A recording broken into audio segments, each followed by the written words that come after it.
Allah cəm ölənlərə rəhmət eləsin. Kişi də öləndən sonra mən bir dənə bunu dərk elədim ki, indi ata da gedib, ana da qalıb. Ya gərək qoyduqları xanəni bərbad eləyəsən, ya gərək abad eləyəsən. Fərri övlad da abad eləyər də. İnşallah onlar da baxar, ruhları şad olar da. Gedəni qaytarmaq olmur ki, əlimizdən bu gəlir.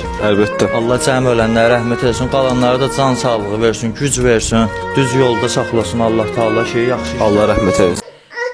Değerli izleyiciler, bildiğiniz gibi Gülay balamızı bir neçə ayda ulserativ kolit xəstəliyinə müalicə etdiririk. Bağırsağındakı sancılar təbii ki dözülməzdir. Məcbur olub paylaşırıq. Halımızdan anlayıb dəstək olan, dua edən hər kəsə təşəkkür edirəm. Ümid edirəm ki bizi başa düşəcəksiniz, dəstəyinizi əsirgəməyəcəksiniz.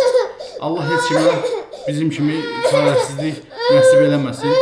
Kömək olan, olmayan hər kəsə ancaq xoşbəxtlik arzu edirəm. Biz də təbii ki balamızı xilas eləmək istəyirik. Ona görə sizdən maksimum şəkildə dəstək olmağı rica edirəm. Ümid edirəm ki harayımıza səs verəcəksiniz, dəstək olacaqsınız, dua edəcəksiniz. Öncədən hər birinizə təşəkkür edirəm.